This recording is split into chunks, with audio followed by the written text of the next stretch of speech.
I've read tons of romance novels, but never one written by a man. This week, I wanted to change that. But little did I know, finding one would be way harder than I expected. Men do write romance novels, but often hidden under female pen names. So that really left me with the only obvious option, Nicholas Sparks. I've never read any of his books, but I have seen The Notebook. And although I personally think their relationship is pretty toxic, I did bawl my eyes out the first time I watched it. So you make love to me, and then you go back to your husband? But I've heard that his romance novels are iconic. So this week I decided to test that out for myself. What the actual hell? Oh my god, I'm mad. Oh my god, I'm mad. I hate this bitch. I hate this bitch.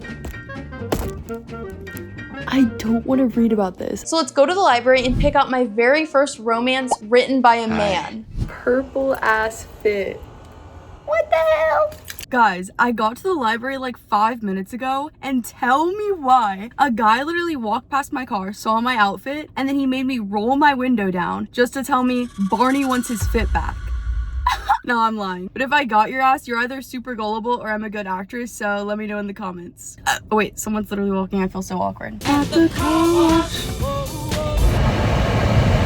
Let me let you guys in on the plan. First order of business, I'm gonna go straight to the Nicholas Sparks section. Second order of business, I'm reading every summary. I want to pick a book that I'll actually like, because this is gonna be the first romance that I've ever read that's written by a man, so I want it to be a good one. Otherwise, I probably won't do it again, not gonna lie. And the third order of business is to actually select the book that I'm gonna be reading for the week. There's a lot on the line, but let's go.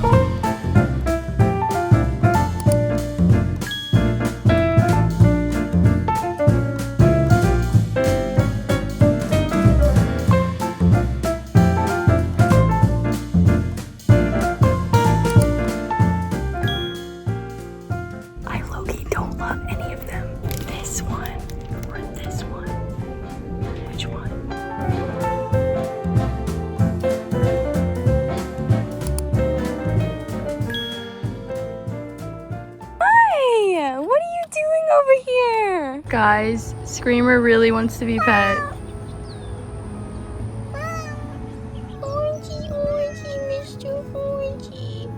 Oh my god. I want to pet him so bad, but last time did not go well. He eventually batted away my hand, so I just got so scared and I basically gave up. You're so cute.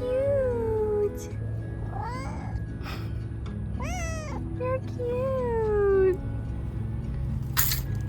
Oh, it's okay. It's okay. Hi, Orangey. Oh, what the hell? Oh, I'm scared. Whoa, I guess it's golden hour. Put your guesses for which book you think I got in the comments. Did you do it? Okay, 3, 2, love you boys. The Longest Ride. Yeah!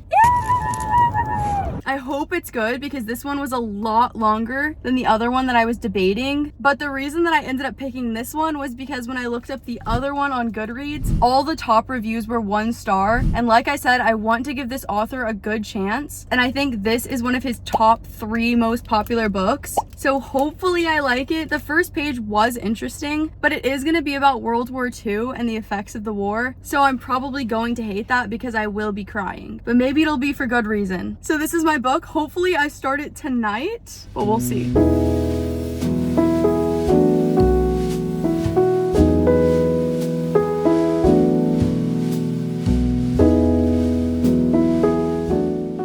Guys, I don't actually want to read this book anymore. I read the first chapter and I'm just a mood reader, and I've realized that this book is just gonna be way too heavy and sad, and I just want a little lighthearted drama right now. So I'm back at the library and I'm gonna read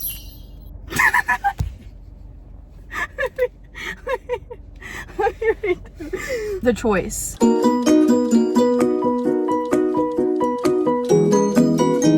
This is a book that I made a face at whenever I first read the description, because the lady in this book is married and apparently she ends up with the main character at the end of the book. So I was just honestly super curious to see how that's going to happen. I'm really wondering if Nicholas Sparks is going to be able to pull that off, because that is a complex issue to maneuver, especially in a book where they're supposed to be the love interests. But I'm 9% into this book now. I just finished the first chapter and I'm actually liking it a lot better than The Longest Ride. First, I want to explain the summary from what I understand up to this point, we are following Travis Parker in this book, and he's in his 40s and apparently has an ideal life. He's super athletic and does everything his heart desires, but he feels like having a partner would cramp his style. And that's a quote from the summary. And little does he know, the woman next door, Gabby Holland, already has it out for Travis, and it's because she thinks that her dog Molly was impregnated by his dog Moby, and she does not want to deal with a new litter of mutt puppies that she thinks won't sell. So one night she works up the courage to confront Travis, and that's what we read about in the latter half of the first chapter. But in the beginning of the chapter, we're reading about Travis with his friend group, and it's honestly kind of crazy how many names are introduced in the first chapter alone. We meet 9 different people. 9. So it's safe to say I only have a good understanding about who like 3 or 4 of these people are. But of these people is Stephanie, who's Travis's sister, and I actually really appreciate their dynamic. I think the author establishes a healthy banter between siblings, and I really found that enjoyable. And even though I do find the male friendships really bro-y, I do think their relationships have the potential to be wholesome, and I also like that the wives are all involved in the friend group because they provide a female perspective that I actually found myself agreeing with some of the time. Because a thought process that I actually really heavily disagreed with came straight from Travis's own mind. On page 15, he thinks, none of the wives had liked Leslie. Matt, Laird, and Joe, on the other hand, hadn't minded her company at all, especially when she wore her bikini. She was definitely a beauty, and while she wasn't the type he'd ever marry, they'd have a lot of fun while it lasted. Like, have you ever heard of the Madonna whore complex, Travis? Because, yeah, so it's safe to say I don't love that, but I'm trying to give him the benefit of the doubt. He did have another moment later in the book whenever Gabby came to confront him about the dog business, where he thought that while Stephanie had grown up to become a certifiable beauty, Gabby was attractive in a similar but not quite perfect kind of way. Her blue eyes were a little too wide set, her nose was just a bit too big, and red hair was always hard to pull off. But somehow those imperfections lent an air of vulnerability to her natural good looks, which most men would find arresting. So why couldn't we just give her a compliment and leave it at that? Why did we have to degrade things that she can't control? I don't know. I'm absolutely nitpicking, I recognize that, but obviously, because I know I'm reading a romance written by a man, the lens in which I'm viewing the book is obstructed because I have that knowledge. I do think Travis is actually endearing at points, especially whenever Gabby does finally come confront him. Even though at first he literally dismisses her like 4 different times, he just completely ignores what she's saying and says stuff like, oh, there's lots of mosquitoes over here, like let's move, or hey, you're standing in a way where I can't really see your face, can you move over? Like as she's trying to explain something to him. But I will say that this was all very intentional by Nicholas Sparks, and that's clear because Gabby gets upset in her inner monologue and she does express some of that to him, so I appreciate that. And once Travis finally does let her speak, he just lets her speak and speak and speak. Like she just starts rambling about all the problems that she's been having, and I think it's because she's holding in a lot because the partner that she's currently with does not seem to want to marry her at all. He's not interested in marriage by any means. So I'm sure some of that was spilling into the conversation and complaints that she was voicing to Travis. So although Travis didn't put the best taste in my mouth with the little comments that he's made, I do think that overall he has a lot of positive qualities. I am wondering why he's like 40 something years old and is yet to have a long-term relationship. Like he can't even recall a relationship that lasted longer than a year that wasn't in high school, and all of the wives were sure to call him out about that. So I am wondering what that's about, but then also I'm wondering how Nicholas Sparks is going to pull off a relationship with someone that's currently married, Gabby, to someone that doesn't have a lot of experience dating and is currently single, Travis. Like I'm wondering how this neighborly thing is going to work out and not be too messy. I'm really curious to see what's going to happen, and I honestly can't wait to read more. I'm a lot more invested in this book than I was in the other one. I'll update you guys when I have any more thoughts. I'm going to the park today, so hopefully I can read there. I'm crossing my fingers, but otherwise I'm just gonna try to binge it on my couch right now. Bye. I'll see you guys later.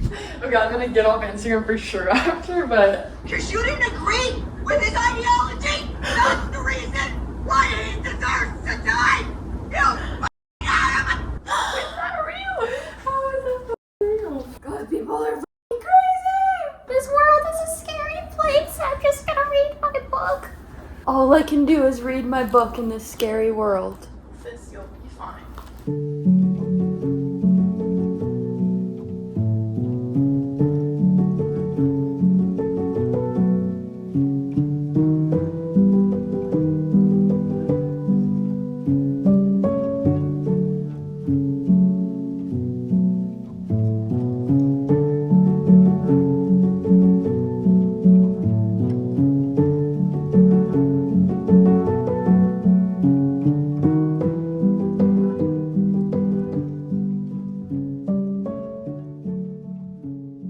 For one, my book light is giving me this heavenly glow. And for two, I'm 20% through the book, and why do I keep giggling?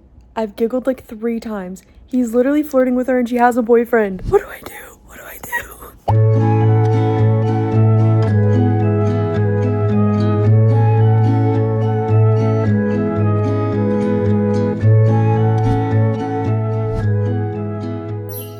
Guys, I'm 38% through the book, and first I need to clarify some things before I go into my thoughts. The first point is, I don't know why I said Gabby's married. She's not married, but she is in a committed relationship, and she's been in this relationship for 4 years, but the guy that she's with is not interested in marriage. So it's making her confused, and it's making her wonder if he even wants to be with her long term, because in her head, marriage is a sign of commitment, and she thinks, why doesn't he want to commit to me? So I don't know why I thought she was married. And then also, Travis is not in his 40s, he's 32 and she's 28. So not as crazy as I thought it was, but still, he is 32, and he did make that comment about not being able to remember a relationship that he'd been in for longer than a year. We haven't figured out why that is. So hopefully he has a good reason, because that is kind of a red flag to me still. But more than that, I have some things to comment on. I'm feeling super confused. Like, I am feeling so confused about how I feel about this book, because I was low-key giggling. Like, he's kind of cute. Like, I kind of like him, but also I recognize that she's in a relationship, and by her, okay, wait, I first need to update without giving any spoilers that some things have happened that have caused them to be in proximity with each other through no fault of their own. Okay, so they've started to spend more time together, but it doesn't have to do with her necessarily stepping out of a relationship or him pursuing her in a way that's kind of like, yo, chill, you know? So it's just like they're starting to be in each other's lives for reasons they can't control, and there's an attraction there, a physical attraction on both sides. And also she's questioning whether she's starting to like him, because in her head she's realized that she was kind of wrong about her initial take on him, and he's actually a really nice guy. But the reason why it's so conflicting for me is because she's in a relationship and she's not specifying, at least on paper, the things that she doesn't like about the relationship. So until she communicates to that partner what her issues are, in my opinion, it's not fair to be spending time with somebody that she's attracted to without giving the other person opportunity to change or correct behavior that she doesn't like. You know, like, that's not a good, respectful partner, in my opinion, if they're just not communicating the issues that they have with your relationship, and instead not necessarily pursuing a relationship with someone else, but leaving the door open for a friendship to form, which we all know can potentially lead to more. So I'm really not loving that she's not at least communicating to her partner that there are issues in their relationship. And although it's not necessarily Travis's fault that Gabby's being kind of sketchy, he's not really helping if he's making flirty comments. But like I just said, she is in the relationship. It is ultimately up to her to respect her partner enough to communicate her issues with him, or the fact that she needs a break, or the fact that she's curious about someone else. So I'm really hoping that Nicholas Sparks makes our female main character do the right thing, because that will make or break the book. Like, if she is unfaithful in a way that is not morally right, it's gonna be really hard to like this book. Okay, so that's the main con that I'm having about this book right now. But now for the pros, I wrote a few down. First of all, I love how real the characters feel. We are starting to get a little bit of their backgrounds revealed. So we've learned that Gabby in particular was kind of a tomboy growing up, but her mom was like a Southern priss, so they really don't get along very much, and she's kind of always finding herself seeking her parents' approval, and this might be one of the main reasons why she's in the relationship that she is. We've also learned more about Stephanie, Travis's sister, and she's interesting. She definitely has a bold personality and wouldn't be liked by everyone, but I don't mind her. I honestly kind of like her, and I found myself doing the nose laugh at certain parts of her dialogue, and she's also connecting really well with Gabby, which obviously we know where that's headed. I'm not gonna get too far into the plot line because I obviously don't want to spoil anything for you guys, but one thing that I will say is that Travis seems to be very well traveled. So it's pretty interesting that in his and Gabby's conversations, he's starting to mention how much he travels and how much the world has affected his view on life. And I actually really do appreciate the comments that he has about that. He says, "Life was for living, wasn't it? Sure, everyone had responsibilities, but he didn't mind those. He enjoyed his work, earned a good living, owned a house, and paid his bills on time. But he didn't want a life where those things constituted all there was. He wanted to experience life. No change that. He needed to experience life." So kind of basic. I feel like that's all where we're intending to be at in life, but I do think some of his perspectives on travel are interesting. And one of the main things that stood out to me was him saying, traveling has less to do with seeing things than experiencing them. I am looking to know more about who Travis is as a person and as an individual, because right now, at least, it's not super obvious to me why Gabby and Travis are good for each other and why they should connect. Because in his perspective, he thinks that she's a super outgoing, crazy, adventurous person like he is. But from our perspective, Gabby doesn't necessarily seem to be that type. So I'm curious to see if this book is going to be about Travis getting Gabby out of her shell and then maybe having her realize that the life that she's currently living isn't necessarily the one that she wants or the one that she could be living. Maybe that's where this is going, but I don't know a ton right now. I'm only 38% through the book, so I'm gonna read a bunch today, hopefully finish it, but of course I will update you guys along the way.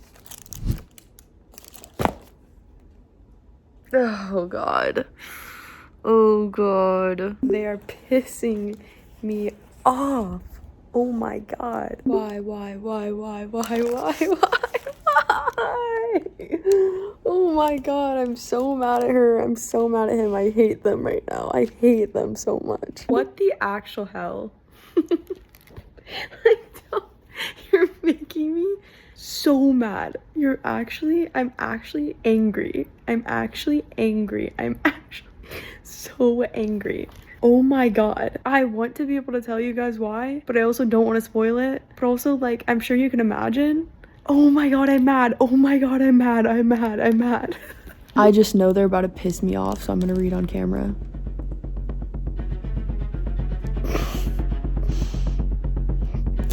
Oh my God. I hate this bitch. Oh my God.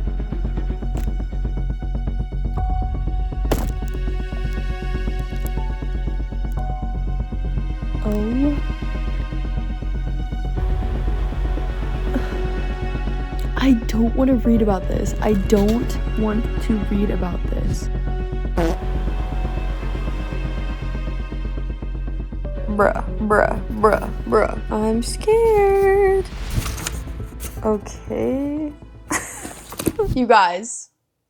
I finished the book and I am still trying to figure out how I feel about it. I'm trying to not be full of rage in this update, but honestly, this book made me really freaking mad. As you guys saw in some of my updates, I was not feeling the best about the direction that this book took. That sounds weird. I was not feeling the best about the choices that the characters were making, and it was influencing the way I felt about their relationship in general in negative ways. So let's talk about it. I'm going to try my very best to avoid giving you spoilers, and I'll try to cut it out if I do, but I'm just wondering how I'm going to convey why I'm so upset about this book without giving too much away. This book is broken up into two parts. In the first part, we're learning about the characters that I talked about, a relationship that's forming between Travis and Gabby. But in the second part, a traumatic event has happened, so obviously that shifts the entire tone for that half of the book. And honestly, since I hadn't read a Nicholas Sparks book before, it shocked me. Like, I was not expecting the complete 180 that we did, and it honestly took me off guard, and not necessarily in a good way. In part one, I feel like I was never truly convinced that these people were meant to be together. And if you guys follow my channel, you already know that I hate insta love. I hate it so much. It's so unrealistic. I do not like it. And I especially do not like when people think that they're truly and fully in love within a span of a couple days. And this love takes place over 2 days. 2 days. Within 2 days after meeting each other from strangers, they're saying, I love you. I cannot make that up. And honestly, I could probably get on board with that if it was executed well, but in my opinion, it honestly wasn't. Like, I truly do not understand why Gabby and Travis are perfect for each other. The author did not convince me of it. And that just made moving into part two so much more difficult. In part two, a traumatic event happens, and yes, it is so sad. It's actually devastating. But because I didn't really care for the relationship that the two had formed in the first half, it was so hard for me to care about everything that was happening in the second half. And especially because I'm not gonna lie, the author does a lot of telling and not showing. So a lot of the development of the relationship, especially in the second half, are built off of things that Nicholas Sparks is purely communicating to us as the reader, but they're not things that were physically shown. So he'll say they've been together for X amount of years and they've been on all these trips together. He'll just state it, but we don't actually get to see and feel and experience with this couple what they've gone through that's made their connection so strong. So I didn't feel like their connection was very strong. I honestly didn't. And that was so upsetting. I really really wanted to like this book so badly, but I didn't end up liking it very much at all. And if anything, as you can tell, I'm very hyped up in energy, but it's because I did not like this book that much. The specific trope that was introduced at the end of part 1 is one that I can simply never get behind. There was a way that Nicholas Sparks could have handled that relationship dynamic, in my opinion, that would have made the characters still morally just, but the way that they went about it, in my opinion, was not right, and it set their relationship up on shaky ground that I would personally not feel comfortable standing on. By part 2, I kind of realized that Nicholas Sparks probably has some kind of recipe that he uses in all his books, because it was kind of similar to The Notebook in the sense that we're learning about a couple's past and how in love they were, and then we fast forward to the future where they have to navigate some kind of traumatic event together. But you would think a traumatic event, as crazy, dramatic, and sad as The Notebook was, might make me shed a tear or two, but I genuinely was dry. My eyes were literally dry as a desert. I did not shed a single tear, and if anything, I was literally verbalizing how upset I was. Not gonna explain why, you have to read the book if you want to find out, but I don't even know if I can recommend you doing that. You have to be a very specific type of person in order to be okay with the things that happened in this book. From the things that both people chose to do at the beginning until the things that they chose to do by the end. Okay, I'm honestly being so hateful, but I just genuinely don't think this is my style book, clearly. But I do want to say some positive things about the author because I don't think he's a horrible author by any means. In order to pull such intense emotions out of me, you truly do have to be good at characterizing people, and he definitely did a good job at that. I feel like these people felt like they were real. This relationship felt like a realistic depiction of what may happen when you fall in love with someone while you have a partner. And although I personally don't agree with the choices that they made after that happened, it doesn't mean that it's not realistic. So to be able to depict such a realistic relationship in a book and put it into words and share it with the public is pretty impressive. So I'll definitely give him that. At no points during the book did I struggle to understand what he was trying to communicate. I just didn't always agree with it. So what would I rate this book? I've honestly been struggling for the past day. I didn't personally enjoy it, so my heart's kind of telling me to give it a 1.5, which I know is kind of crazy. But since I have to log that on Goodreads, I'll probably round it up to a 2. So this is maybe a 2-star book, and the only reason why I'm not going to rate it anything higher than that is because at the end of the day, this is a romance novel. So the author's intention was to make us fall in love with these characters' relationship and be cheering for them by the end, and that goal was not something that he succeeded at, in my opinion, because may this love never find me. Okay, that's pretty f***ed up, but that's honestly how I feel. I do not desire the relationship that these two share, but they're meant to be together. That much is clear. Have you guys read this book? Let me know in the comments below. I would love to know what you think. Bye!